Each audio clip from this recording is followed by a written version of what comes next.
Hi everyone. ఇప్పుడు మనం రీజనింగ్లో dictionary ఆర్డర్కి సంబంధించిన ప్రశ్నల్ని సాల్వ్ చేయబోతున్నాం.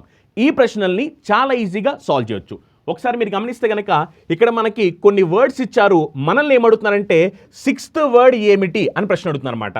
మళ్ళీ ఇలాంటి ప్రశ్నలకి మనం మొత్తం చేసి టైం వేస్ట్ చేయకూడదు అనమాట. సింపుల్గా మీరు చూస్తే కనుక డిక్షనరీ ఆర్డర్ ప్రకారం చూస్తే అన్ని డీల్తో స్టార్ట్ అయ్యి తర్వాత ఐ ఉంది. ఇక్కడ చూస్తే కనుక మీకు ఈ ఉంది, అవునా కదా? మరి ఐ కన్నా ఈ ఫస్ట్ వచ్చింది కాబట్టి ఈతో రెండు స్టార్ట్ అయ్యాయి. అంటే ఇవి ఫస్ట్ ప్లేస్ సెకండ్ ప్లేస్లో ఉంటాయి. కానీ మనకు కావాల్సింది సిక్స్త్ ప్లేస్, అవునా కదా?